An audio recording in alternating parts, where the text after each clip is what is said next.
something recently, and I'm not sure whether it's a publicity ploy, it's smart marketing, or if they're confirming the notion. I think it's usually been a false notion that, well, all these corporations are just raising prices, not because their costs have gone up, but they're just gouging.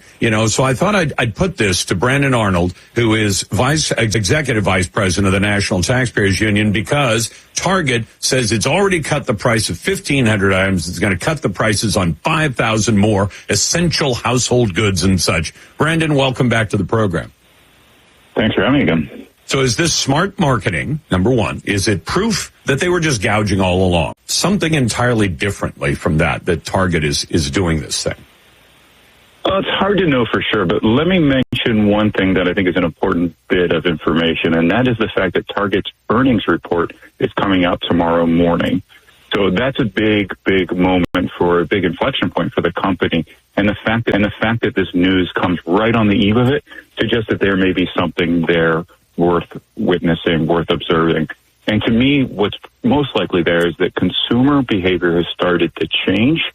People are gravitating toward lower cost products. This has happened obviously since inflation got really high, but it's even happening now. So you see even wealthier consumers going to lower cost stores like Walmart and purchasing their essential goods there to save a few bucks rather than going to higher end stores. So I think Target is seeing that they want to retain those higher income, moderate income shoppers and provide an incentive to come to Target rather than going to lower cost retailers. Now, let me ask you, Brandon, because I don't follow the earnings reports very closely at all, but are you expecting that Target is going to come out and say, hey, we made giant profits in the last quarter of the last year, and that they're going to try to cover that by then saying, yeah, I've cut prices? Or are you expecting they're going to have a lousy set of numbers, and they're going to say to their stockholders, by the way, we got lousy numbers, but this is a way we can bring some of our customers back?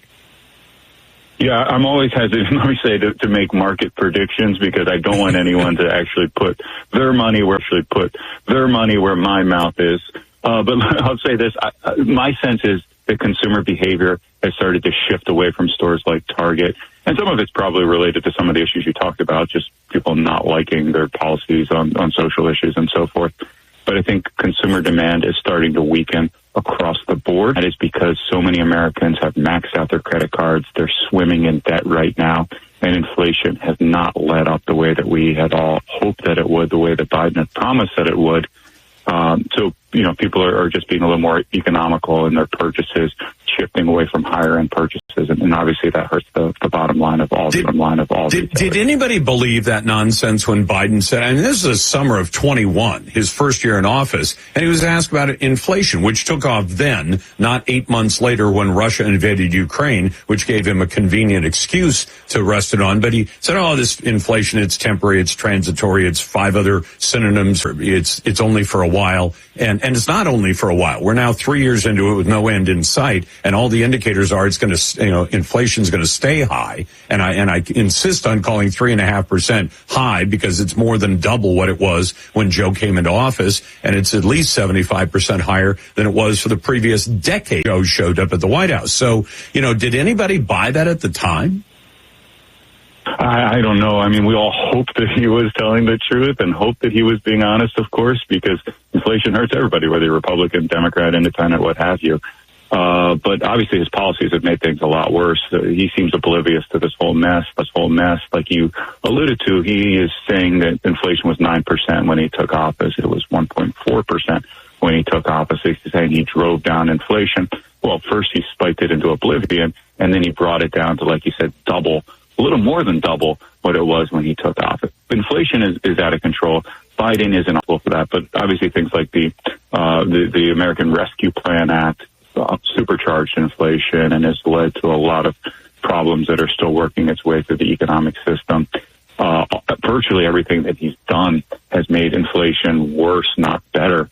I think a lot of the blame lays at his feet, but he doesn't seem to get it. He's just trying to, of course, shift the blame off the corporations, which I think is really unfounded. See, one of the frustrations for me, Brandon, is that in the past, reporters could smell blood in the water, and they'd go after a politician and say, hey, you said this was temporary 3 years ago. It's not temporary. And except with Biden, they seem to be normed to the idea that he's a confused, or as the special counsel put him, a sympathetic figure, an elderly man with a bad memory. And so they just let him slide on this stuff, like saying inflation was 9% when I came in, when it was 1.4 or 1/6 that amount. And they let him slide.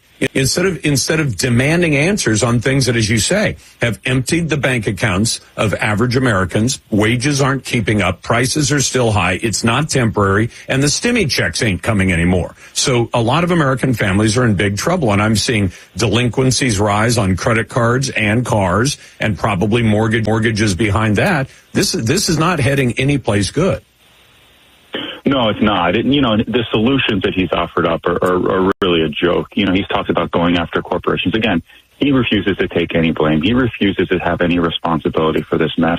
He's going after corporations. Corporations are greedy. They're driving up prices. Facts aren't on his side. The San Francisco Fed just released a report last week that showed that price markups today are basically the same as they were before the pandemic.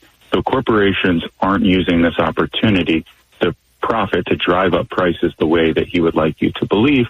And so he's offered up these solutions, quote unquote solutions, to drive down the fees, the junk fees that you pay on overdraft checking or airlines or Airbnb or whatever. And here's the funny thing. He said this is going to save Americans $20 billion a year. $20 billion is a ton of money. Don't get me wrong. This averages out to about $13 per household per month. And we'll all take $13 this day and age, but $13 per household per month. Meanwhile, his policies are largely to blame, with inflation that, since he took office, is costing American households $1,000 a month and change. So he's saving you $13, but he's costing you $1,000. That seems like a pretty lousy deal to me. But I guess he thinks he can just sort of brazen his way by it, saying that. And I guess the one that struck out at me was the other day when he did an interview. I was about 10 days ago, and he told the young lady from CNN, and she got an interview with him. He doesn't give very many interviews. And she asked him about this 30-40% price inflation on gasoline, groceries, and everything else. And he said, oh, they've got the money. I understand they don't want to spend it, but they've got the money. And the rap on Trump has always been he's a rich guy. Well, he's a rich guy, but he doesn't act like a rich guy, whereas Joe Biden is a multimillionaire, probably through fraudulent means, and he acts like a rich guy. Oh, let them eat cake. They've got the money. They just don't like spending it. Yeah, that seems such a Marie Antoinette kind of reaction to real problems, to me. Oh, for sure. I mean, to me, it's let them drive EVs when there's a problem. I think that's his take on Marie Antoinette. But absolutely, the notion that these companies all have, these Scrooge McDuck style vaults full of gold coins, I think is pretty ridiculous. Sure, there's people doing well. Sure, there's big businesses doing well during this horrible economic period. But the fact of the matter is, inflation has been causing a lot of their expenses to go up, so much higher than they were pre-pandemic. And some of that is due to regulatory policies, of course, energy costs. Absolutely. That's Brandon Arnold, Executive Vice President of the National Taxpayers Union. Brandon, thanks very much. Back in just